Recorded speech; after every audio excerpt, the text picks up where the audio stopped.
Yeah,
Hey, check it out. Once again, we've managed to be live again, and we're heading to Denmark. We'll be taking a look at Billund from Vidan Design. I'm really excited, so let's go check it out.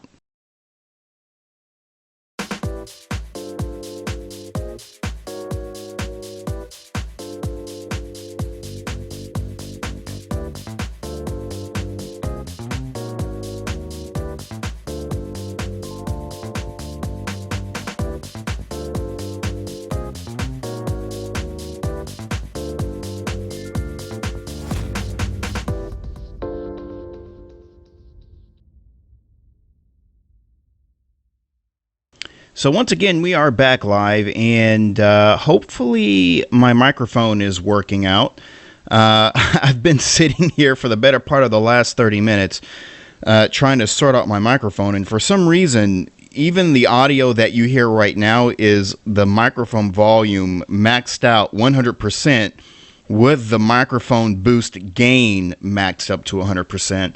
And I'm like barely getting levels, so I have no clue what the heck is going on with my microphone today, but hopefully you all can hear me clearly. Still in the process of trying to get caught up with live streams for some of the things that were released recently. I'm hoping to later on today take a look at Moscow and Washington X from Jevitsky Design. The Moscow was hoping to get to, I think, when did he release that? Last year?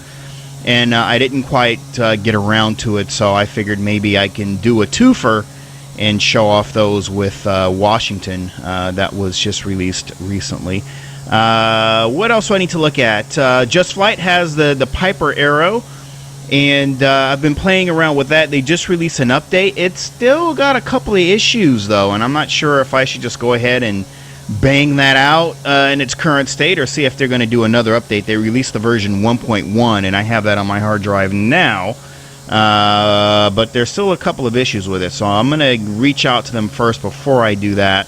And then I've got the Alabeo Tri-Pacer. I wanted to try to show some contrast between that and the Tri-Pacer that was released from Lionheart Simulations, and why I think you should get both.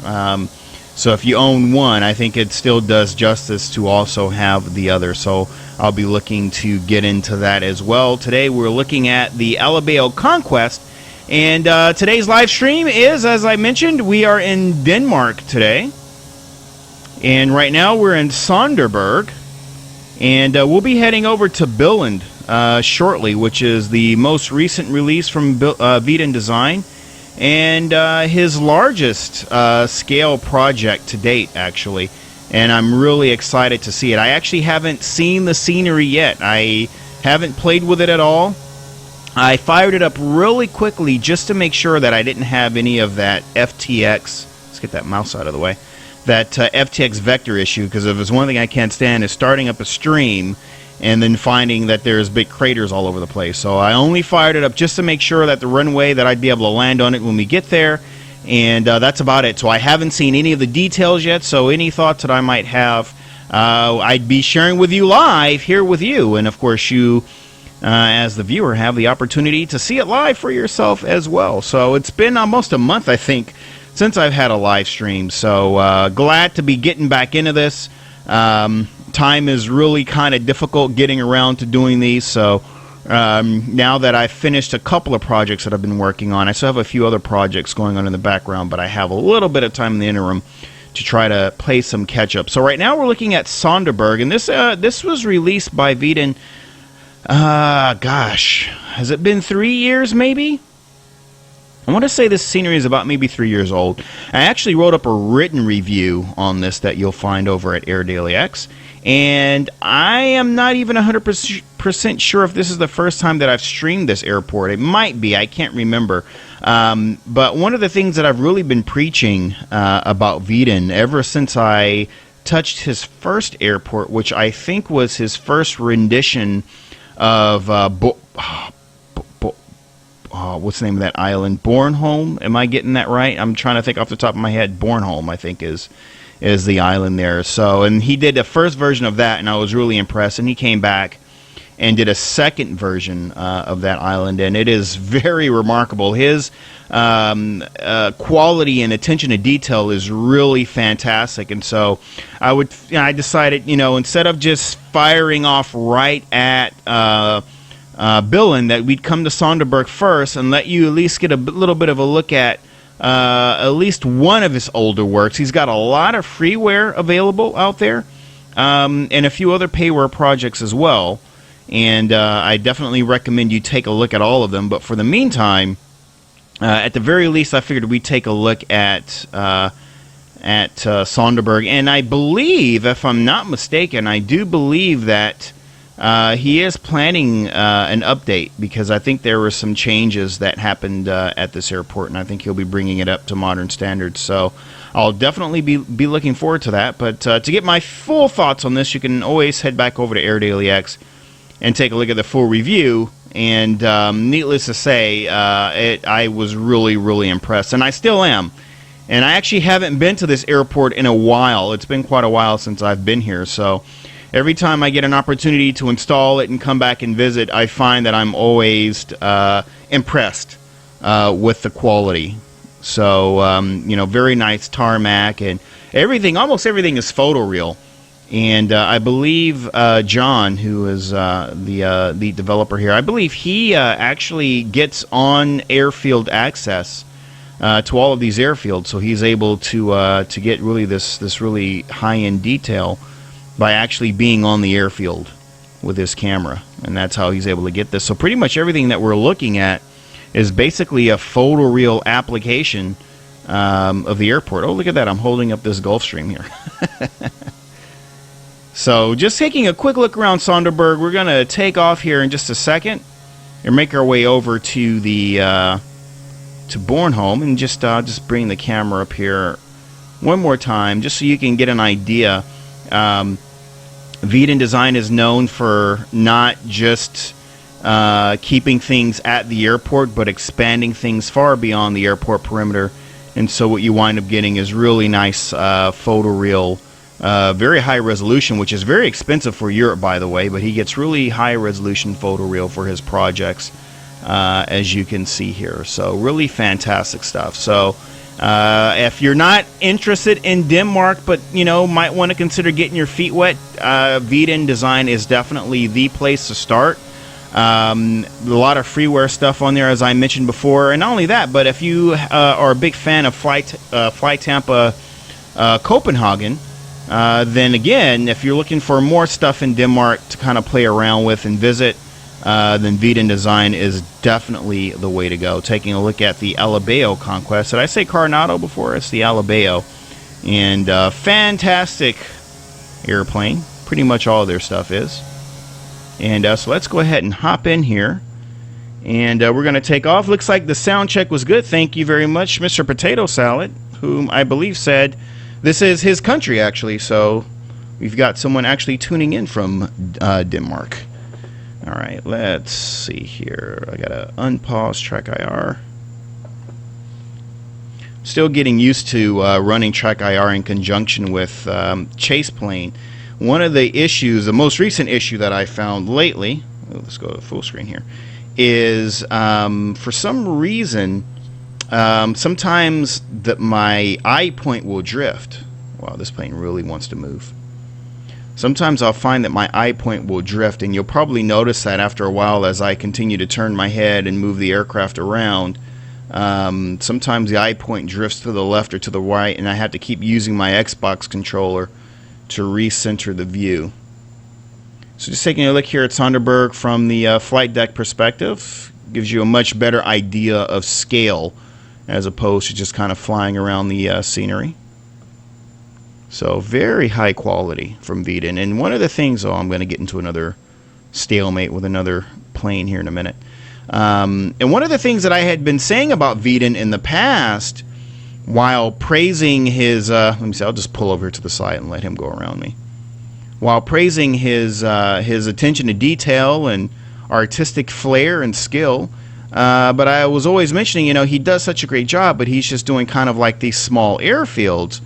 And I've mentioned quite a few times on Air Daily X that I really feel... Okay, what's going on now? Oh, it's the guy that's behind me now. Those two are going to stand off, huh?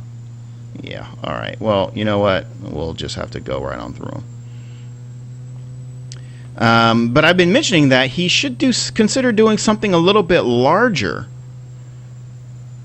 because he's got a lot to offer, but a lot of the works that he's done is like mostly grass strips and, you know, not too many objects and fun stuff to fly in and out of and fly around. But ultimately, besides a few airports, a lot of it is just really small. And let me see here. Some of these are not slaved to my keys. Let's see. Taxi, does that work? Oops, don't want to push that. Oh, that one works. Anti-collision switch doesn't work. Alright, so we'll turn that on. I'll just turn that on now anyway. So yeah, I'd been preaching that he should consider doing something bigger, and so he set out to do it with Billund. And you know, it's not a mega airport, but it is his largest project to date, and it's taken him a while to do it. I think development time might have been 2 years. Don't quote me on that.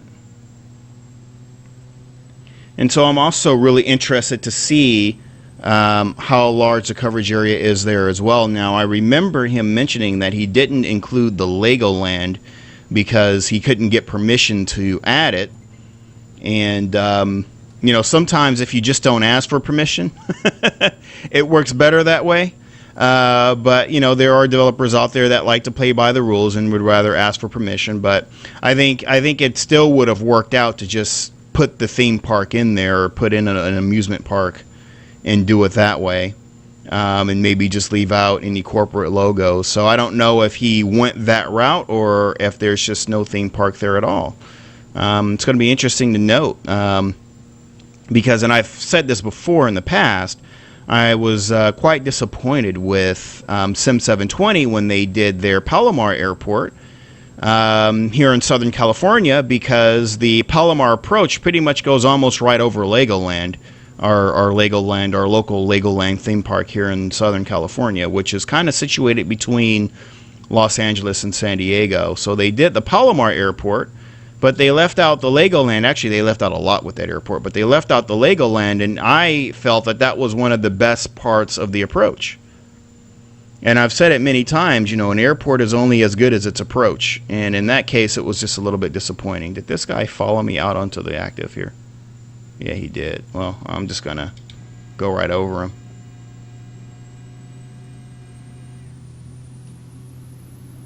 I don't even know if I'm taking off from the right runway. I didn't even check the winds. Yeah, I did, because he's backtracking coming towards me.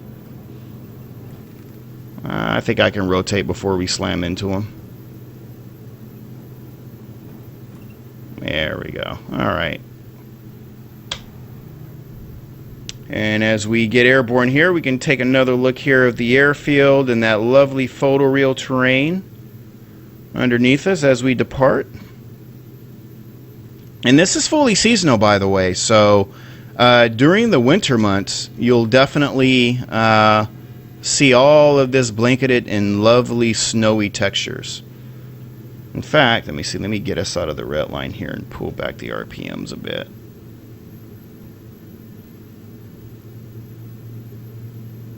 Alright, that's pretty safe. And you can also see here the blending too works really well with open land class Europe. And when this, obviously, when this airport was released, I don't even think FTX Global was out yet, or they may have come out the same year. This gives you an idea of how big the coverage area is here. So even though we've got FTX Global and Open LC and all that stuff, it still blends in seamlessly, even though this stuff didn't exist back when this scenery was developed. And additionally, I almost forgot, Vidan actually did this photoreal that you see down there. He actually did a project that covers all of Denmark. And I haven't gotten my hands on that. So at some point, I'll probably need to get that installed and do a live stream of that as well, because that was his big hit release last year for 2016, and based on the screenshots that I saw, it looked quite impressive. So, and because I know the quality of his photoreal and everything else, I mean, if you could just imagine all of Denmark looking just like this, looking off the wing here, photoreal with autogen and trees and everything, roads, the whole 9 yards. So at some point I'll have to take a look at that. But there you can see the threshold there right between OpenLC Europe and the coverage area, and it's really not bad. The blending isn't bad at all.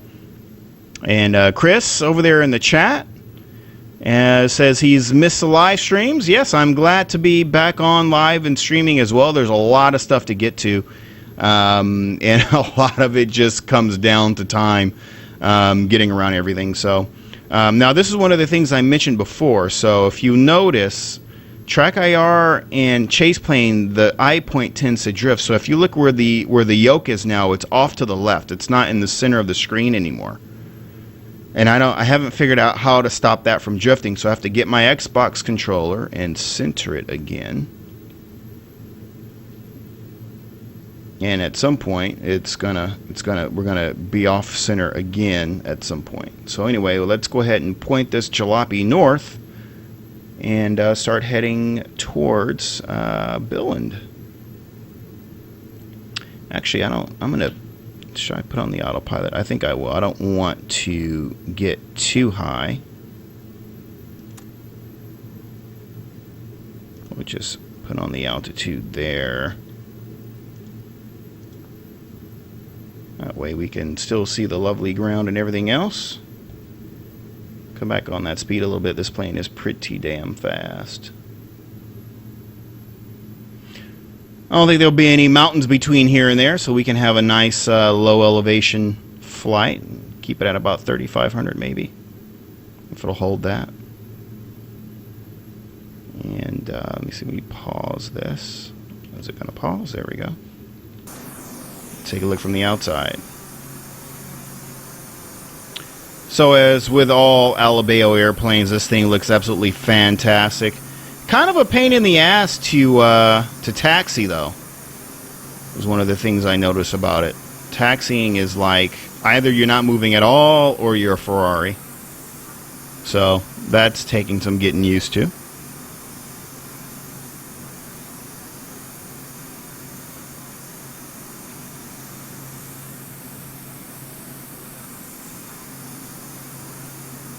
And speaking of Chase Plane, a couple of things that I'm looking forward to was the decoupling of the aircraft movement from the camera,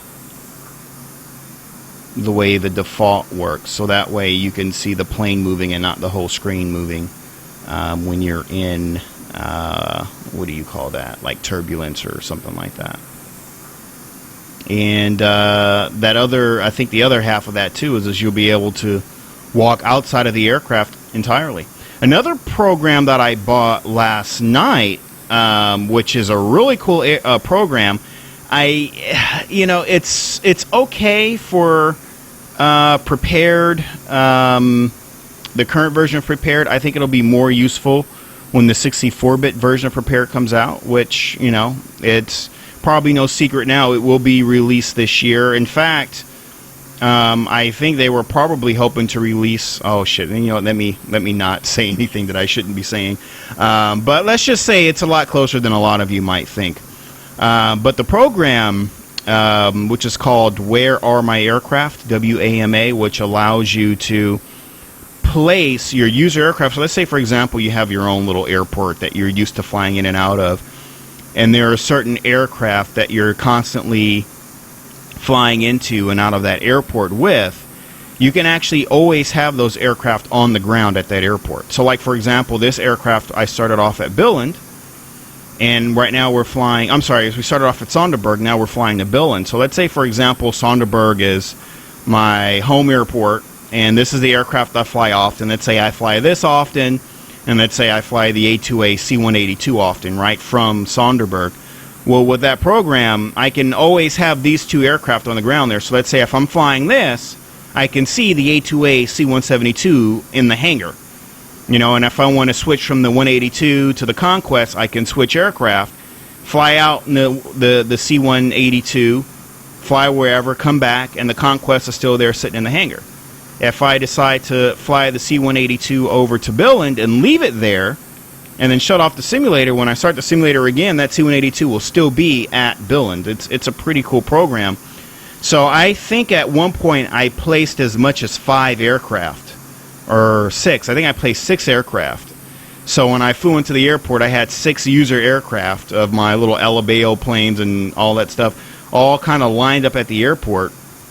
It did affect performance a little bit, but not all that much, because, you know, we do group flights a lot, and it's pretty much the same thing, where you might have 15, 20 guys in their user aircraft, so that's not a big deal. But when I went to switch aircraft, the problem is Prepared likes to reload the entire scenery when you change aircraft, and that's kind of the problem. So when you go to reload the scenery, you can get away with it once. I don't think you can get away with it twice.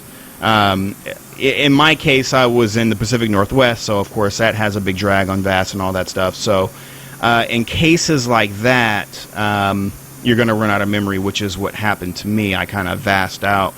But I think, you know, with the 64-bit, I think it's going to be less of a chance of that happening. But I think the other thing, too, that Lockheed Martin might want to consider is, you know, that ability to actively switch aircraft while still in the simulator, and not having to reload the entire scenery every time you want to switch aircraft. I think that would be, if they can figure out a way to do that, that would be golden, because then literally you can walk out of one plane, walk into another plane, and you can like have your little custom hangar filled with all of your favorite airplanes, which I think has been a dream for a lot of people, to be able to see all of their add-ons like in one place. So if you have 5 of your favorite aircraft, you can literally have all 5 of them in the same hangar, and then decide, you know, you can walk up to that hangar with the avatar, decide which one you want to get into, hop in and fly away, and you know, kind of like, you know, maybe GTA or something like that, where you just have all your stuff there in your hangar. So I think that would be really cool to be able to do that. So you can do it now, but it's just it's really kind of killer on the system. So we'll see. I've seen some of the features of Prepared version 3. It's pretty freaking amazing, the features that it's going to come with. So you know, I don't know if they've considered that, but you know, I think if brought to their attention, I think it's something that they definitely might consider looking into. Hopefully at some point in the future. I guess we'll have to see. But anyway, enough talk about that. So my goal and why I thought this program was so good was because the Just Flight Aero, I wanted to compare that to Coronado's Aero, and even though they're not the same, I think the Coronado did the Aero 5 or whatever, and A2A did the 3 or whatever. So the 5, I think, is the T-tail. But I wanted to have them both on the ramp side by side to kind of compare just the texture, the look and feel of it. Because my first impression of the Just Flight model was that it kind of reminded me of Coronado's older methods of texturing and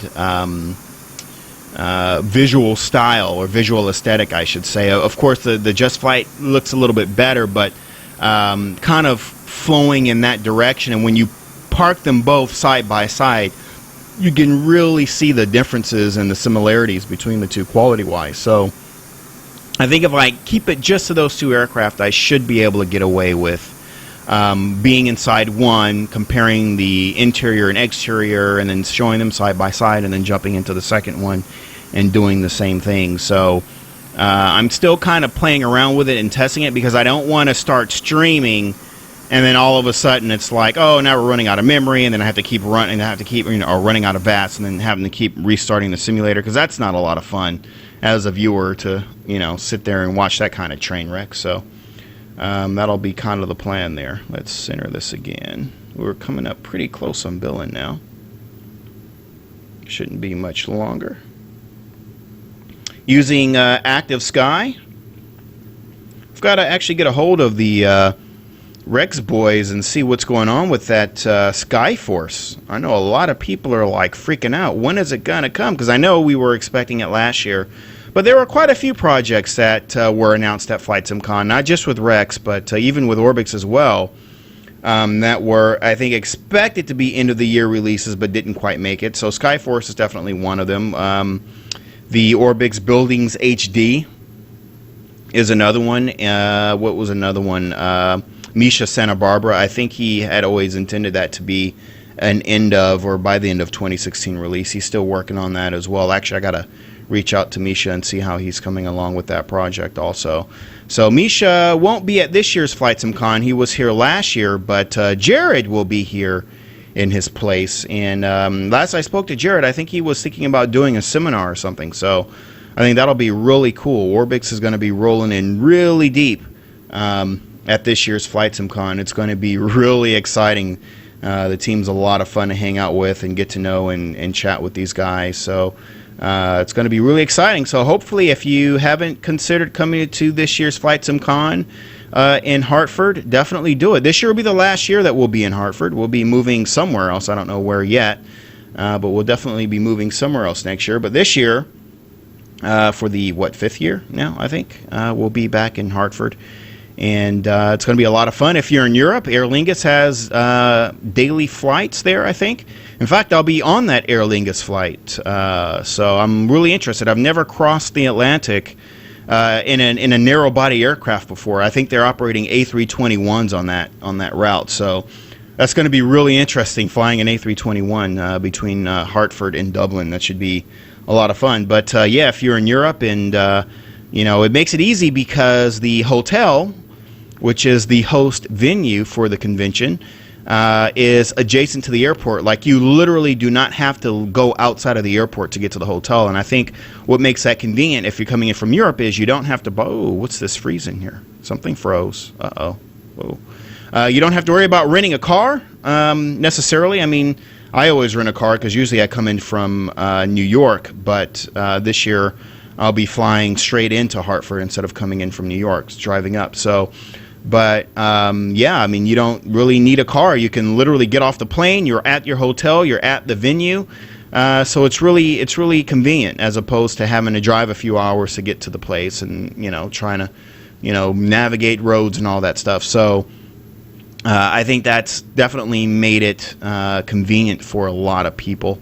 And certainly for myself as well, because I'll be off to Europe after the convention. And so I figured, why bother driving back down to New York when I can just fly straight out of Hartford. So definitely consider coming to this year's event. It's going to be huge, and we've got more announcements that'll be coming up soon. So it's going to be an awesome time, and hoping to meet a lot of you there. So we're just coming up on the initial approach. Billund is, I think that's it at our 2 o'clock there. Just coming up. I think we'll do a flyby. I won't just approach the airport for full stop. We'll do a little flyby around the airport. Take a look at the coverage area. Actually, you can really see that coverage area coming in. He did a huge photoreal segment. I can see it. I don't know if you can really make it out all that well on your screen there, but it's a huge photoreal. You can see the difference in the coloration there as we get closer. It's going to be exciting. I suppose the thing to do would be to fly around that coverage area, which is really good because he's got both sides of the approach, which should be exciting. Whoa, there's another pause. Ouch! What is with those pausing? And once again, we've drifted again, so let's center that back. I have to keep getting used to centering this thing. The camera keeps getting away from me here. Ooh, running at Active Sky. And Active Sky will be, the Hi-Fi guys, they will be back at the convention again this year as well. And hopefully the Rex guys will be back too. They did mention last year that they would be back, so hopefully they'll be coming back this year as well. But we can see here there is a little bit of chop. here in the over Billund area here in Denmark. Boy, the more I turn my head, the more the camera keeps trying to get away. And there's the airport there. Now, this isn't my first time to Billund in the simulator. I had the original version from Aerofiles for FS9, and that came out, wow, that would have been maybe 9 years ago or 8 years ago that one was released. I want to say somewhere around 8 years. I think it was about 8 years, maybe 7 years, that airport was released. And it's interesting. I remember the first previews of that Aerofiles version. I know they've changed the name to Azurofiles now. I think that's probably because they lost their domain or something and wound up changing their name. But I remember when they showed off some of the first previews of it. It was over at a flight simulation website called Flight Sim World, I believe. I don't know if that website still exists or not. Flight Sim World. Let's slow down a little bit here. And Flight Sim World, they showed off their first previews there. And it was all in FS9. And it was really impressive, like super impressive photoreal application on the airport terminals and stuff. But as the product progressed, it kind of steadily got worse. Like the first initial previews looked really good. But then it like started to get a little too much photoreal, and it started to look a little too much saturated. And the photoreal I'm referring to is the application on the actual buildings themselves. And then little things like instead of doing transparent glass jet bridges, photoreal jet bridges. So it started to look like too much saturated photoreal. And that got a little bit annoying just looking at it. And then the other half of it was that it had just kind of a, the default ground polygon or whatever you want to call it. So I know that a lot of that stuff was corrected in an update, I guess, for FSX at some point later on down the line. But for the price and the cost of it, it was a decent rendition of Billund, but it left quite a bit to be desired, unfortunately. So I haven't used that version of the scenery in many years, actually. In fact, the last time I was here in Billund would have been FS9. So this is my first time really visiting the area in P3D.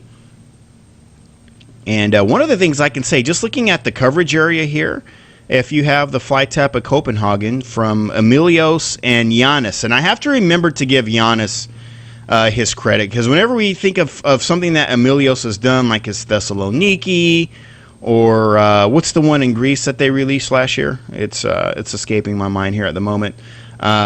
Or the recently released Amsterdam. I always say Emilios because Emilios he's the one that's kind of well known, and Giannis is kind of the quiet one. He likes to be quiet, but I always have to remember that they are co-partners, and I always say Emilios, and I don't give Giannis his credit.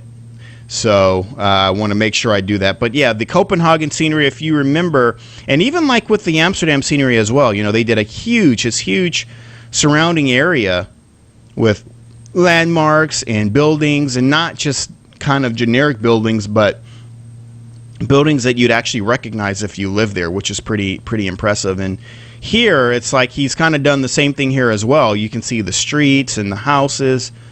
It all has that feel of actually being here, which is really nicely done. I'm really impressed with this. So you could essentially fly out of Copenhagen and into Billund area right now, just looking at the coverage area, and essentially not really see much of a difference just as far as the coverage area here. Warhawk KVJ is asking, how optimistic am I about Dovetail's upcoming flight simulator? Well, I am optimistic about it. They haven't said much. I don't know if it's going to be released before or after Flight Sim Con. They will be at Flight Sim Con. There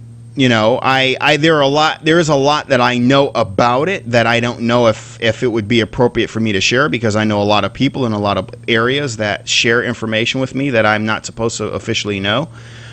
So based on some of the things that I've heard, I can say that it sounds very impressive what they are doing with it, based on a lot of what I've heard and technologies that they're implementing in it. And I'm happy that they decided to take their time with it and not rush it. You know, they released that flight school earlier last year. It's been a year now since that flight school was released, and I was not at all impressed with that, you know, because basically what it was FSX stripped down, a 64-bit version of FSX, kind of stripped down and then released as kind of a half-ass simulator. And I know that the purpose of it was to, you know, have a training program for people to start acclimating themselves with Flight Simulator that may not be used to it. But I just felt like it's still kind of felt like a half-ass program. But, you know, this is coming from someone who, you know, has been simming for, you know, almost 20 years or more, as opposed to someone who is not into flight simulation at all, perhaps. But I know it got a lot of negative reviews on Steam and stuff like that. So, but my understanding is the full fat simulator that they're working on is definitely not that. I mean, they really are going all out and implementing some tech that we haven't seen before that is, I think, expected to rival X-Plane. And you know, I think that's kind of the goal. If you're Dovetail, and X-Plane's already been around in its various incarnations for the last 15, 20 years, you know, what are you going to do that they're not doing in order to grab the market share that, you know, they don't already have? Because, you know, X-Plane is a very good flight simulation platform.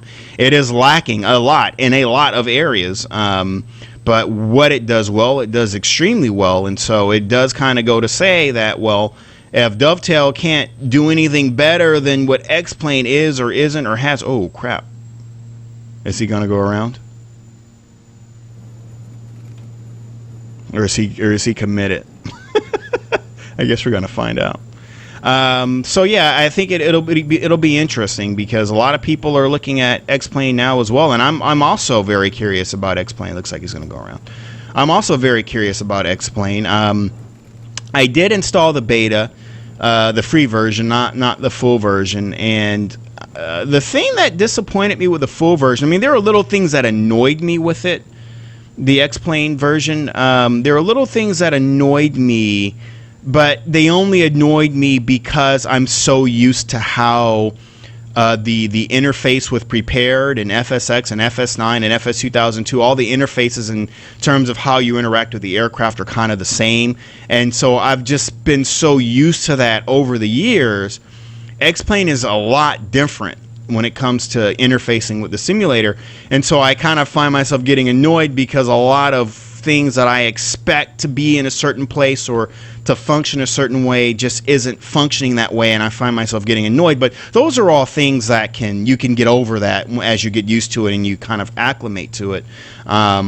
And that's kind of the case with Aerofly. I've been playing a lot with that, and I find myself having the same annoyances, but that's because it's just a different simulator. So those are things we can get used to. But the issue that I had mostly with X-Plane, the beta, was the performance was really bad, and I was really disappointed with the performance because I have a really high-end computer. I mean, I'm simming on like a $6,000 computer.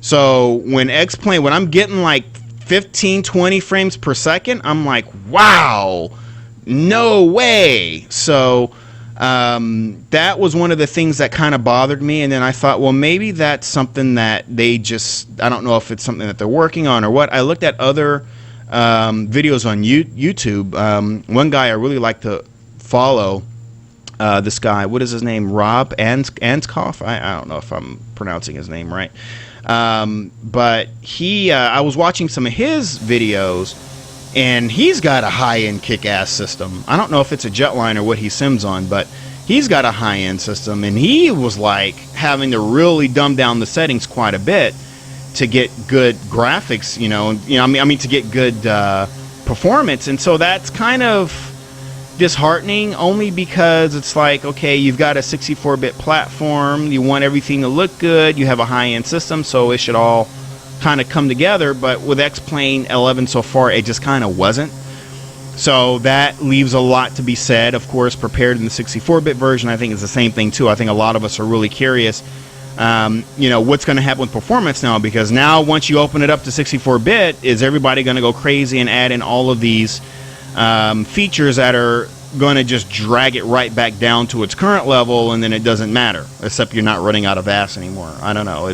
The whole thing is kind of interesting. So here's what because I just want to finish answering this question in long form before we move back onto the scenery here, because the question is am I optimistic about it? And I am. And what I think is going to happen, I'm going to tell you what I think. What I think is I think Prepared V4 and the Dovetail simulator are still going to be based on FSX. I think they're still FSX-based platforms, even though Prepared has moved quite a bit away from FSX, and especially when it goes to V4. But, I mean, it's still an incarnation of FSX, and I think Dovetail is still going to be the same, but I think there are going to be a lot of fundamental differences between FSX and Prepared, where users are going to love a lot of features of both, where they're going to find themselves owning both, and that I see that as definitely being a possibility. I think another possibility I see again with X-Plane is I don't want to say there's going to be a divide, because I think with Prepared, and I don't know if I should mention this, but one of the things that I know about the team behind Prepared is they're trying their best to keep compatibility with like existing add-ons, so that when it comes out, all your stuff is just like broken and you can't use it anymore. They're working really closely with the third-party developers so that a lot of stuff that you already own still kind of works outside the box, which is going to be great. With Dovetail, can I pause this? With Dovetail, they're going to be on their DLC. So what works on Dovetail is only going to work on the Dovetail, and it's not going to work anywhere else, which means you're going to have to use the Dovetail version.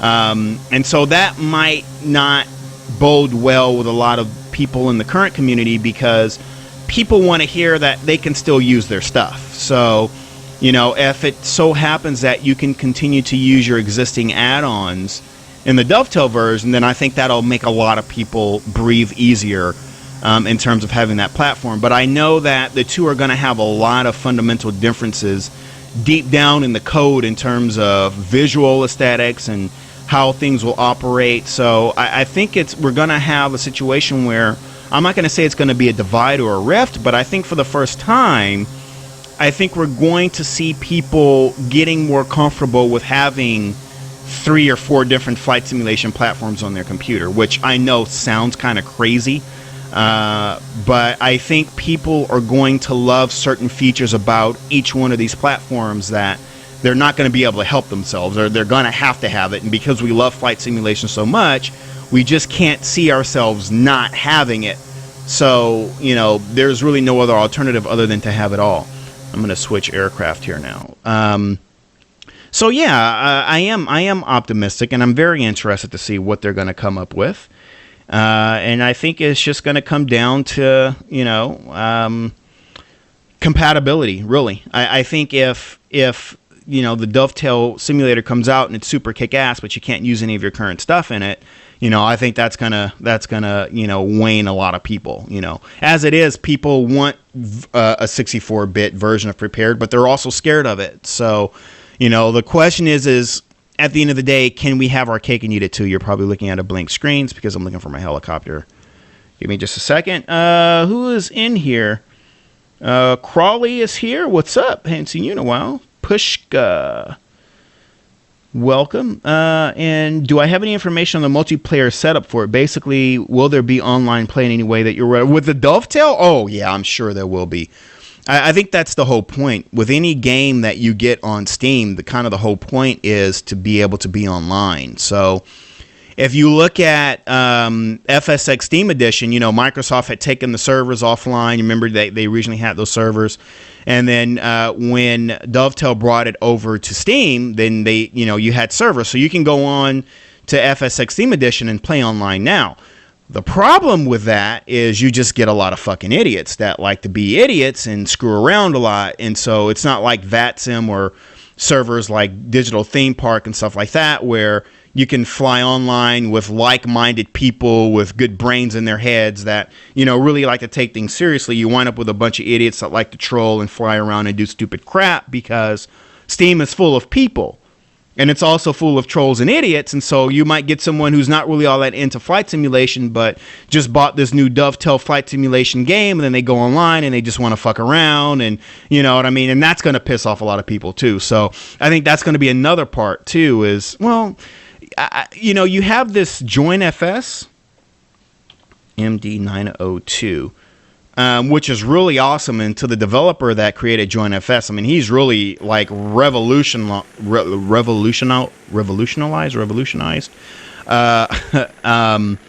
He really has revolutionized multiplayer, you know, or online flying, because it's like, even with Prepared, if you wanted to fly on a server, it takes forever to get connected, and then there were all these bugs, and your people were always getting kicked off and all that stuff.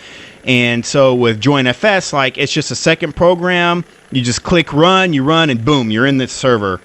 And it's great because if you only want to fly with a handful of buddies that you know, and you don't want to be on VATSIM or IVEO or whatever, you just want to fly with your buddies, you can do that. You can just fly with your buddies in a private, just have them all flying on your computer. You know, it's really great. So, and in answer to that second question, I just think it doesn't matter if they bring multiplayer or not, because you have Join FS, and you can look it up and download it, where you can just do multiplayer through Join FS or through Digital Theme Park, because Join FS, it doesn't matter if you're an X-Plane or FSX, Box or Steam or Prepared V1 or V2 or V3 or whatever, it basically links them all up so that you can still fly together. So that's the great thing about it. So yeah, check out, just Google Join FS.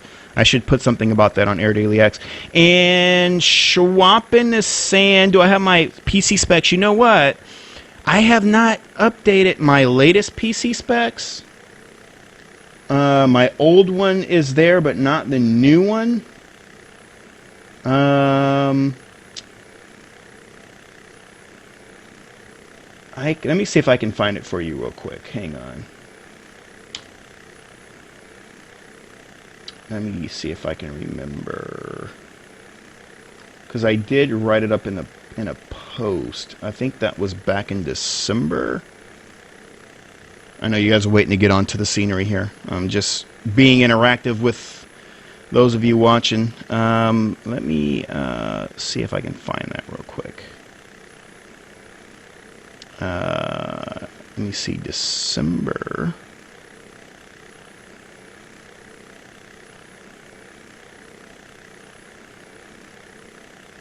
Let me see if I can find those specs for you. Hang on a second.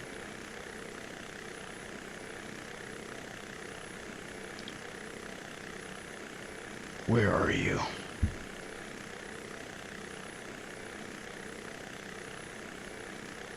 Maybe that was November.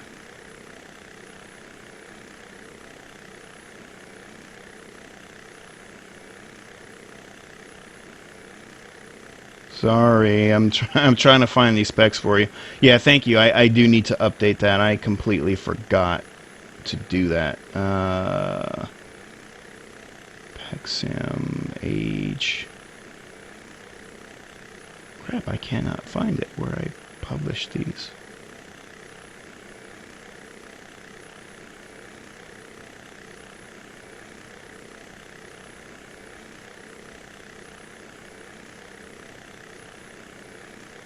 Crap, I can't find it. I will do it. I'll post it up for you at the end of the stream here. Just remind me.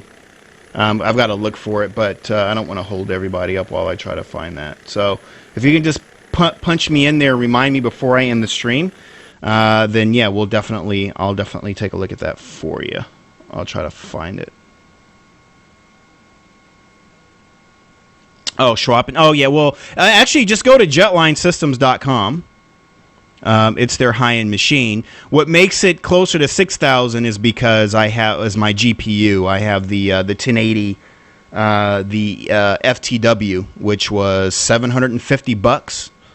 So yeah, the PC is around five, a little over five, and then once you add that GPU, which now that I got the 1080 FTW, and now they have the 1080 FTW 1080 Ti now. So now I'm going to get the 1080 Ti. So, but yeah, just remind me, and I'll at the end of the stream before I end out, and I'll definitely pull that up for you. All right, so let's get back to the scenery here. So we are, if you're just joining us, we are here in Billund from Vidan Design, and this was released, was it last month?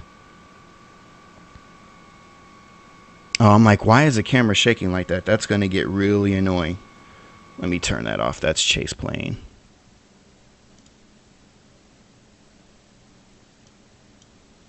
We're going to get seasick here.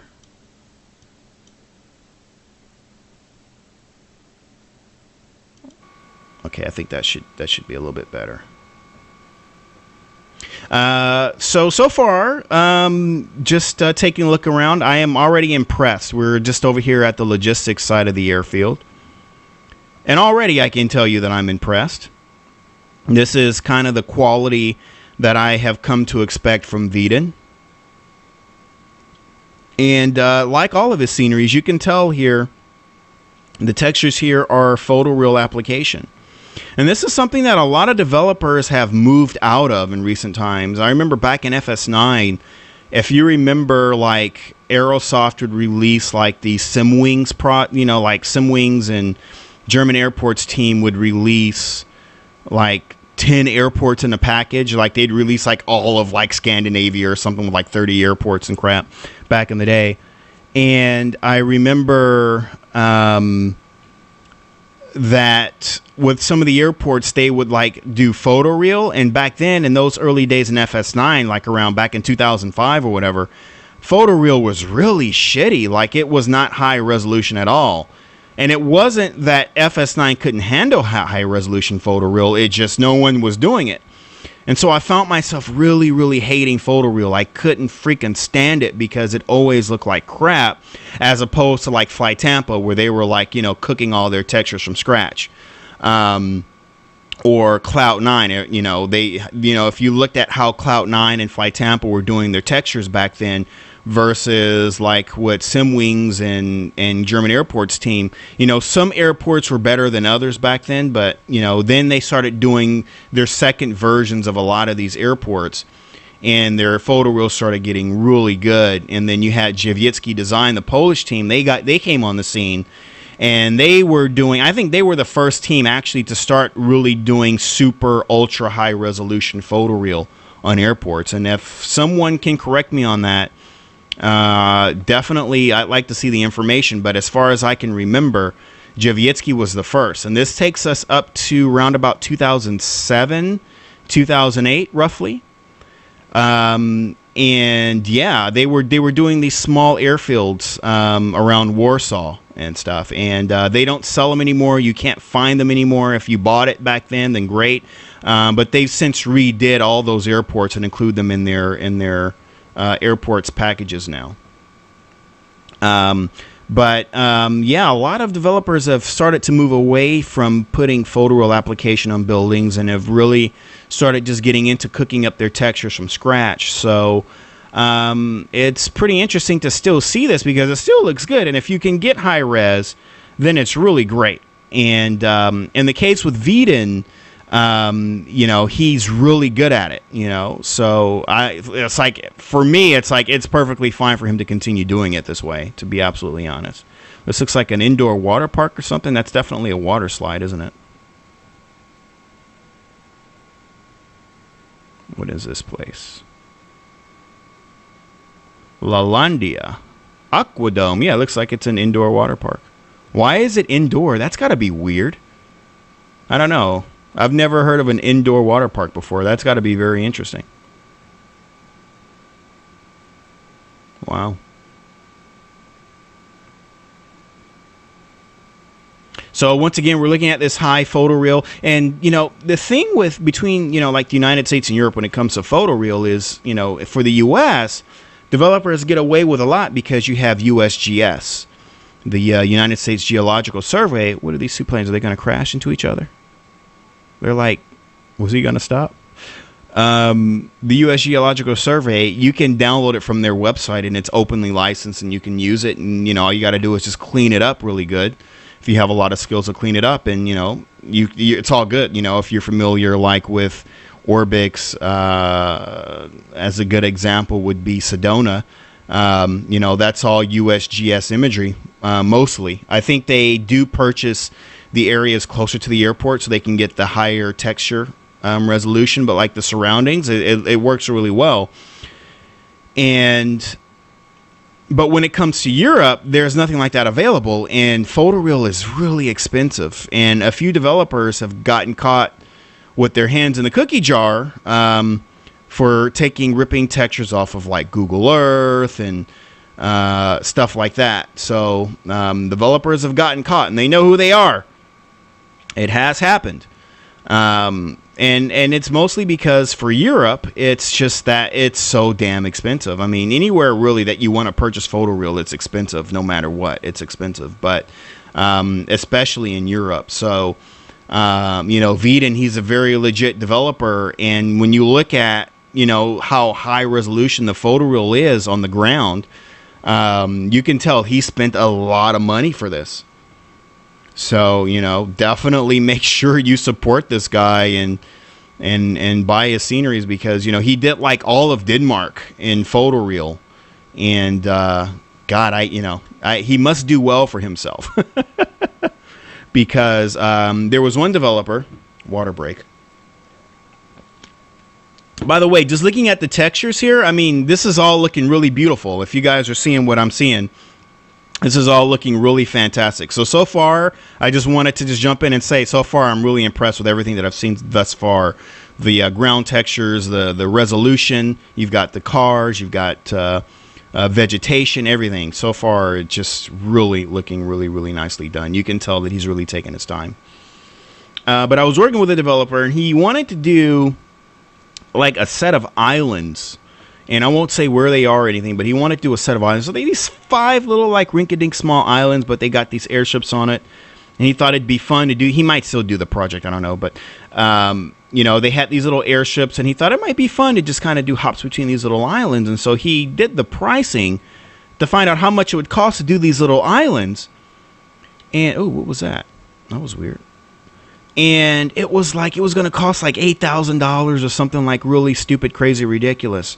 So I don't know if he's still planning that project or not, but it's like, wow, it's really expensive. So, when we look at these works that these developers do and you see high resolution photoreal in Europe, they spent a lot of money to do it. So I always want to make sure I point that out because it is definitely worth pointing out that, this stuff is not cheap.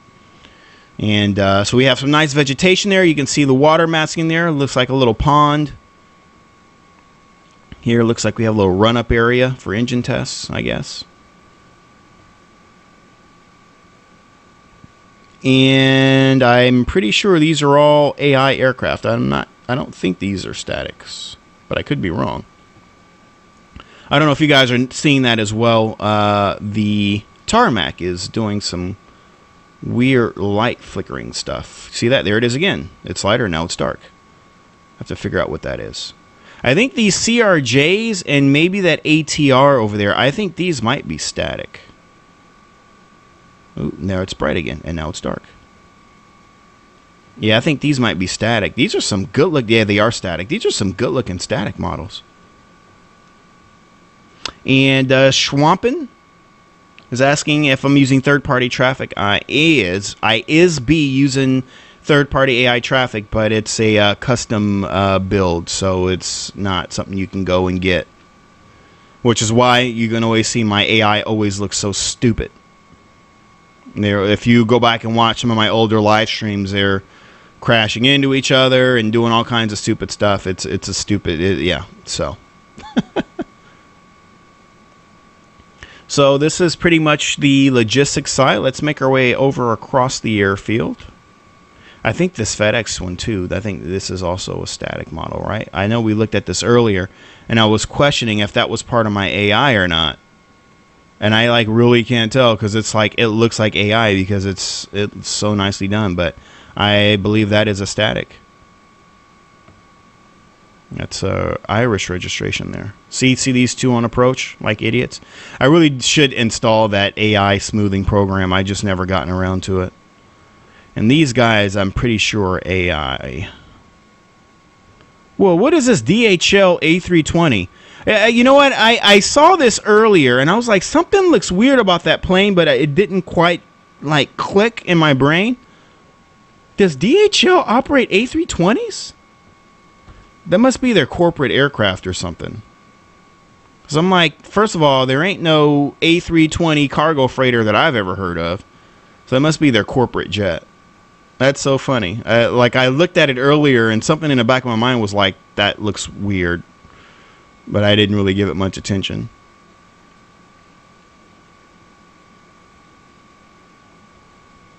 And we've got Air France, another Air France ATR over here as well.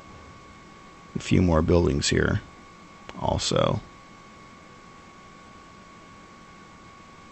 Boy, that green is green, isn't it?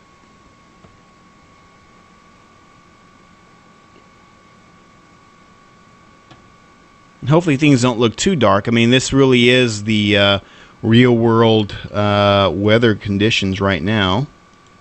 Let's see if I can brighten things up a little bit, maybe. Ooh, that gets green, like super green. Look at that.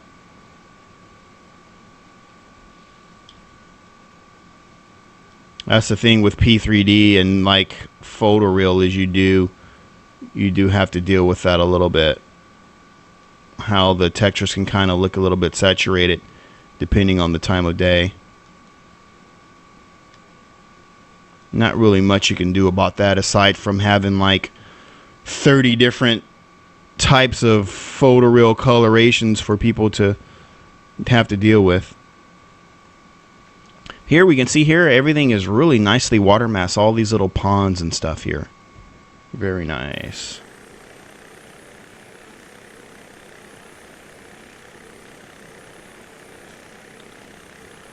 Back off of that a little bit.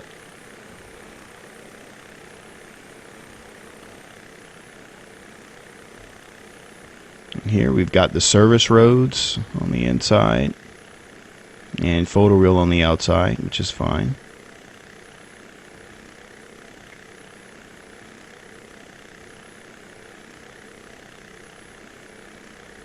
Take a look down here. Any of these open? Oh yeah, we've got an open hangar. This is one of the things too that I've been kind of bugging developers about lately is closed hangars. I hate closed hangars. I like to see open hangars. It's so much nicer to be able to look inside or park your airplane if you want. Oh crap, Xbox controller, get out of my way. Trying to figure out what this airplane is here. What is that? Is that oh, that's an airline, huh? They operated ATRs or something, didn't they? They have A320s now? I don't know if that's what I think that is. I'm not sure. Those colors seem very familiar.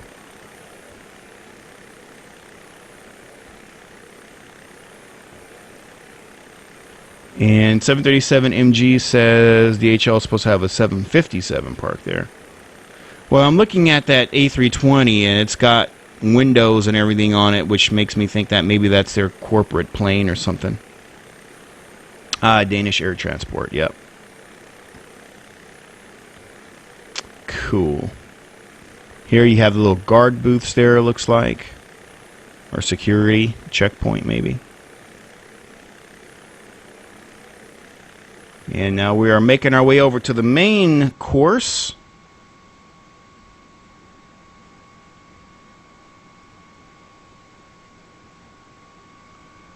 And so far, everything that I've seen has just looked absolutely fantastic.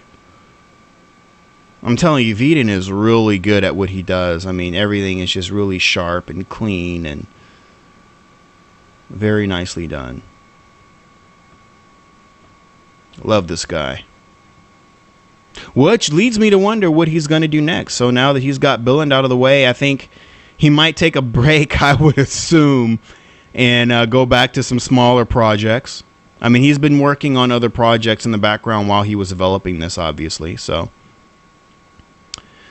out here, cars are sitting on photo reel. I always slap developers on the wrist for this sort of thing. I mean, it doesn't look too bad, but I would have liked to have seen just putting the tarmac underneath these cars instead of just the photo reel there. But once we get in a little bit closer here, we can see where the roads are and the actual tarmac.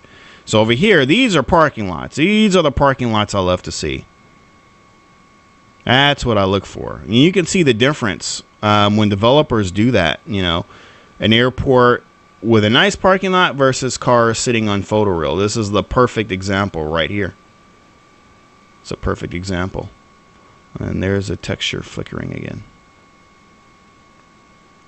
Here we got a couple of billboards here that we've seen from the previews. Air Berlin and British. Really? Is who is still operating Avroliners now? Is British Connect? Oh, you know what? Yeah, I guess you're right, huh? Because I think CityJet's still operating them as well, I think. There's a question there saying, is a developer using software any average Joe could use? I think the only software out there that any average Joe could use is probably Gmax. And I don't think this was made with Gmax. I could be wrong, but I doubt it. Most developers these days, especially for flight simulation, are using 3ds Max. And I wouldn't say any average Joe could use it. Any average Joe could take the time and learn it, no doubt. But out of the box, ooh, very complex. Very complex. So, yeah, as far as... What is that? Those are shoes. So far, I mean, as far as like this whole part of the parking lot and the entrance area, this all looks really great. I just wish it continued out to the extended parking areas as well. I don't know how much of a pain in the ass or how much more time it would have taken him to release the scenery. And sometimes a lot of it comes down to time, and you have to draw the line somewhere as far as features goes. That's one of the things that I understand all too well when it comes to our development community. So that could have been a reason as well. But if he ever decides to update the scenery at some point, it might be worth the go of doing that. Of course, it's up to you as the person using the scenery if you think that's a big deal or not. That's one of the things I look at, but many of you may not necessarily care. You know, it's a parking lot off in the distance with cars, and that's all that matters. It's not like you'll be driving your car on that anywhere. So, but getting down here, I want to get down here on the tarmac here because this is textured really nicely. I'm just gonna like land right here on the road here.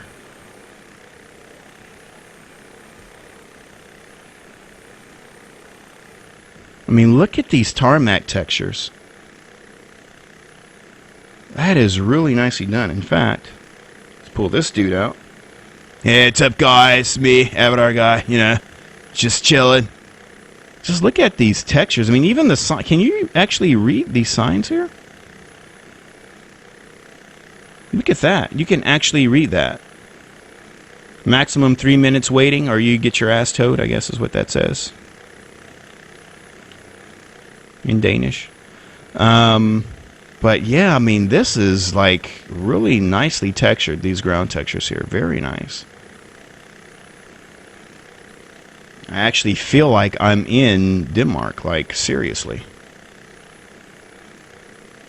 He's captured this so nicely. Oh, 737MG is actually saying that a lot of car parks out in this area is dirt. So it's actually quite legit how we did it. Oh, that's good to know. In fact, now you got me curious. Now I'm going to go on Google Earth. Now you got me curious. Where's OBS? You got me all curious now. Let's see if that's true. Let me see. Billund is somewhere over here. No. Where is it? Sometimes I like to think I can find things by just zooming in on it, but I don't think I'm going to be able to do it this time.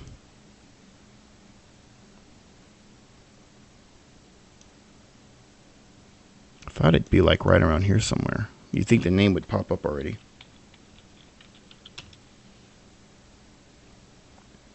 Oh shit, it's way down here. Aha! I was nowhere near it. Holy crap. It's way down here. Oh, that's right. Cassandraberg is like down here somewhere. Oh, that's right. Yeah, I was way too damn north. Let's see those parking lots. That's actually kind of hard to tell. This is an old satellite image. It's kind of hard to tell. And I don't think... Oh, there's a Google Street View. Yeah, you're right. Yeah, okay. There you go. So I stand corrected. Yeah, these cars... Now, there is roads in between... That's still there, and there's a lot more vegetation that he could have added as well, because you can see here there's a lot of trees and stuff that could have been placed. And in the simulator part, all you see is the image on the ground. But yeah, they are actually parked on dirt. So wow, that's a new one for me. Once upon the actual moment when actually parking on photoreal dirt is legit. So there you go. Holy crap. They are parked on dirt there. But there is some tarmac here in between, and there's a lot of vegetation there too that could have been done too. But anyway, that's me nitpicking. So let's go back. But yeah, just looking at these ground textures here. Oh wait, let's go back full screen. There we go. Yeah, so far looking at the initial photoreal, like I said before, you can tell he really came up here. Like if I were to go on Google Earth and find that box, like that box would be right there. Like, I mean, that's how realistic this is. And those are the pictures that he took of the terminal entrance. Let's go back to our helicopter here. And the bus is here as well.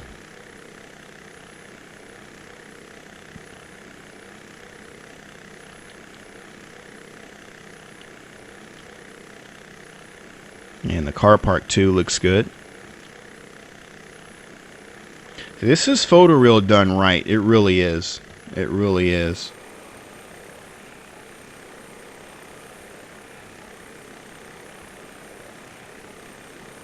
We'll just turn around here and head over to the other side here. I don't get this texture flickering though. That's something we got to figure out. Look at that. There's even a little phone booth there and trash cans, street signs. A nice feel may have been animated car traffic in there maybe. Again, just nitpicking feature creep items. Again, this is the first time that Vidan has done an airport project of this size, so I won't beat him up at all really, because I mean, with everything that's just done so well here, I mean, it really is impressive. There is so much that was done so well here. So, in certain cases where I might beat up other developers, I'd cut him a break because I really am impressed with how he's done all this. I've been complaining. I want him to do something bigger, and he really has delivered it. So let's start taking a look at the centerpiece now, the main terminal. Start off here on the side. And just kind of get you close up here on the textures.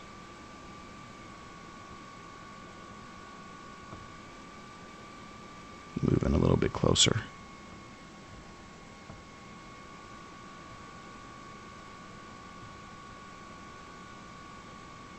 Now that is photoreal.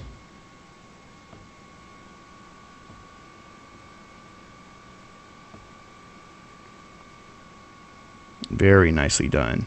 Oh, wow. And P3 Ron just said he just bought it and got it at a good price. I love to hear that. When I'm streaming something and someone says, damn it, I bought it. I love to hear that. I love to hear people supporting the developers and supporting the hobby, and you're going to enjoy it. I mean, just like I said, we're looking at it now, and it just looks really good. We actually didn't get much of a look at GSC yet on the other side of the airport, so now we can really get a little bit of a look at his GSC models. And these are all new for this airport as well, which are very nice. Very nice. And Twin Ding says he was at the airport today. So the only real disappointment that I'll fester is the fact that there's just no theme park. I won't specify Legoland exactly, but I think it would have just been really nice to have that theme park. It's always nice to have things to look forward to on the approach to kind of jar your attention as you're when you really should be paying the most attention. But even the container, the ULD containers here are really textured and beat up, which is definitely very accurate. I saw some flickering textures in the fire station, and I like that he left a couple of garage doors open for us to look inside as well.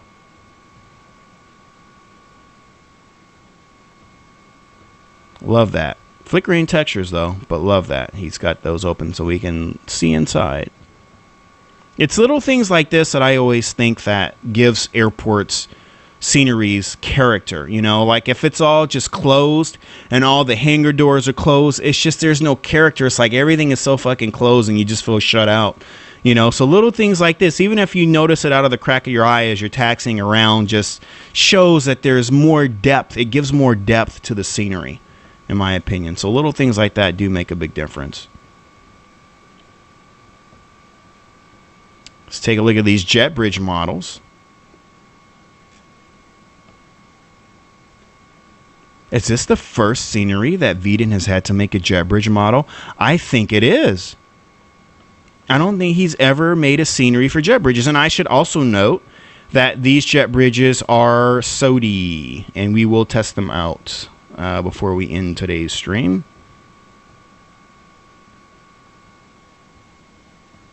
And here we have all photoreal. So, you know, you know me, I'd be like, this would be a great, you know, internal modeling project. But for Vidan, I wouldn't ask that of him. The fact that he's just nailed this airport as well as he has is really... I keep calling him Vidan, but his name is John. I don't know where Vidan comes from. I guess I always thought his last name was actually Vidan, but I don't think it was. You can also see here, too, there's... let me just squeeze around here.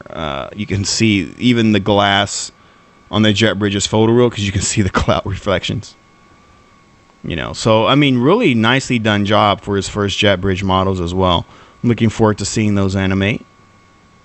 This is an area where a developer can choose to get lazy and just not bother putting 3D stairs here. Just leave that 2D up against the wall since it's a picture, but he actually went through the trouble to put the stairs there. And even the docking gate, too, photoreal. They really let this guy on the ramp, didn't they? Is Denmark pretty nice when it comes to bringing cameras on airports? I know around here it can be a real pain in the ass.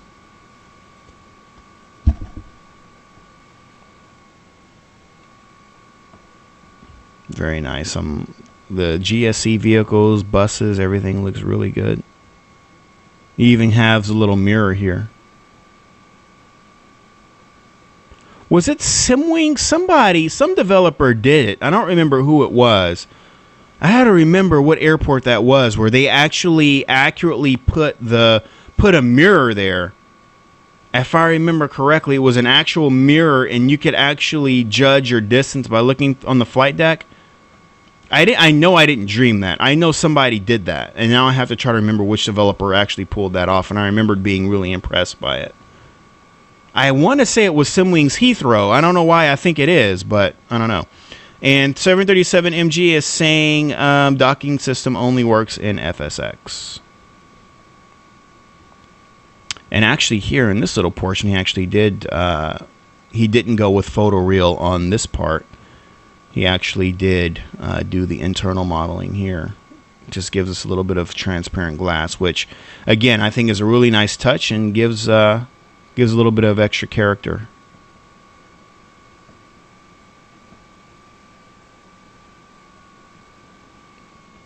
Because I don't think in any of his sceneries that he's done thus far has he actually played with glass yet. So a nice foray into that, and maybe I'm looking to do more of that in the future. Who knows? Again, the ground textures look really good. If we get closer to them, I'm just gonna drop the helicopter down and point the thing down. Look at that. Lest you don't think that the ground textures are good or photoreal, he actually walked around taking pictures of the ground. I mean, that is just how good that is. Look at that. That's amazing. Ground textures. Look at that. You can actually make out like the little pebbles and stuff in the ground. Holy crap. That's fantastic. Did a really kick-ass job with the ground textures here. And then if we go over to the concrete, I'll slam down again right here. That was a little bit too much. Ouch. Sorry about that. See, the concrete's a little bit different. You can see the difference between two. Look how it flickers with the light like that. That is so weird. I have to ask him about that. I'm really curious what that's about.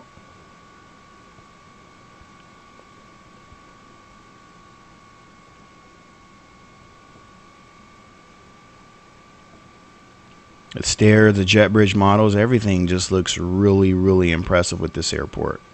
I want to take a look at the winter textures because that's obviously going to be a big deal. Let's, because I think we've seen kind of the details here for the most part. I think that's the main terminal. Let's bring the helicopter up a little bit higher and just kind of take a look at the bigger picture here. Before we turn the lights off and start making things get a little bit sexy here on your FM dial. That's right.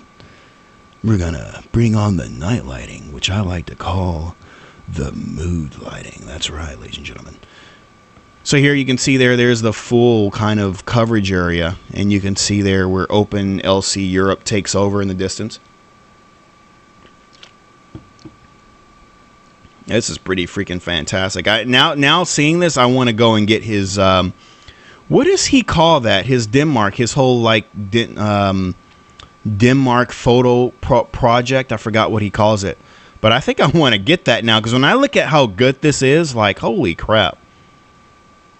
Like I just want to cover the whole country in these textures and this photoreal because this looks really good. So where would Legoland be now? Legoland, because it's not. You should still see it in the photoreal. That's it right there. So there's just no rides or anything. There's nothing 3D there. It's just you can just see the whatever is there on the 2D image, and that's about it.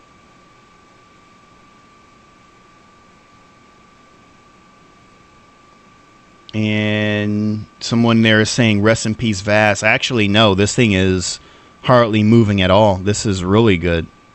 No, I wouldn't bring up Vass here. No, this is really good. I mean, yeah.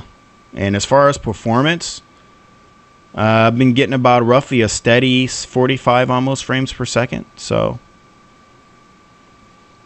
just bringing the helicopter up a little bit higher so you can just see just how well detailed and how great that photoreal image is. Look at that. Oh my gosh. Tilt the camera down here a little bit more. Look at that. Jeez, that looks real.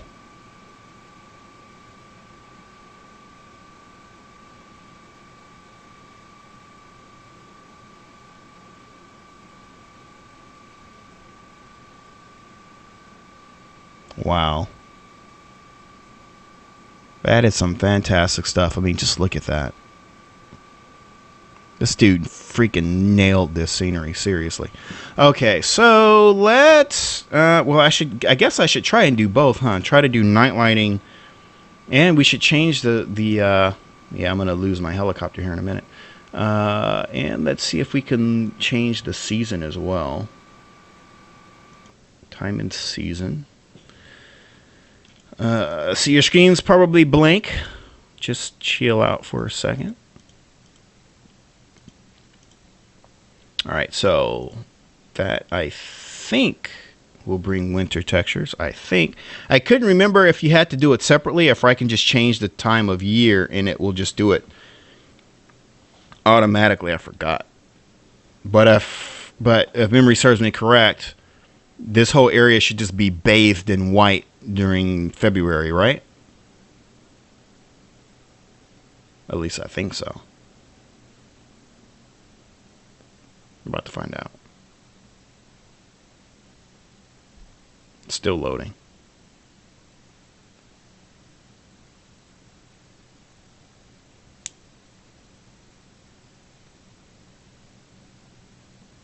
It's loading the autogen.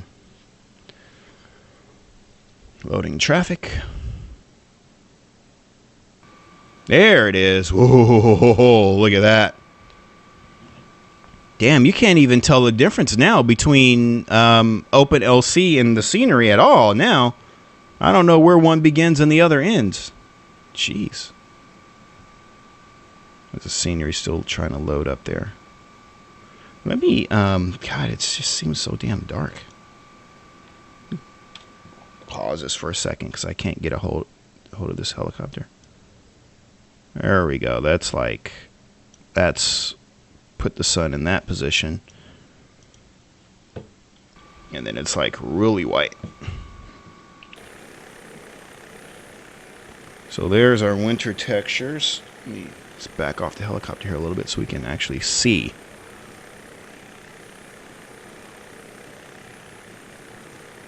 Wow. Alright, so the only disappointment with the winter textures, I'm actually just going to slow down because it's going to take me forever to get down there.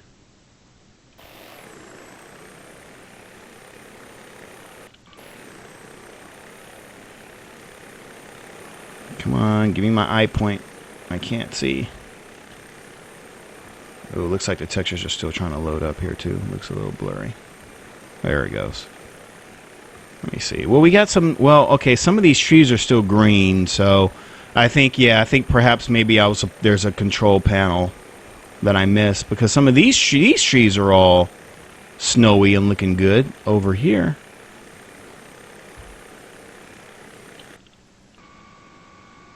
Oh, that's why. I got it. There's a tower view there for some reason. Even though I keep removing it, it keeps coming back. So these trees are looking very wintry, but I've got all these green trees, so I think there is a control panel. I won't really worry about that right now, though. That would mean stopping the simulator. Let's go back to the airport, wherever it is. There it is. So I was just saying, the only disappointment I can already tell you as far as winter textures goes, and this is something that a lot of developers just don't seem to consider a lot. Flightbeam did a really good job of it in Denver, and that's just having snow on the tarmacs and snow on the runway. You know, that's a really nice feeling to have snow on the runway and on the tarmac. And here it's just so clean, like as if the snow clouds purposefully, tried not to snow, on the tarmac. So it looks too clean. So 737 says they actually did not have snow this year. Is that usual? Is that global warming? To not have snow in Billund in winter? Yikes. I haven't been in the snow in 5 years. I haven't been in the snow. We did get a bit of snow here in Southern California this year, but it just wasn't enough. It's like it's almost never enough.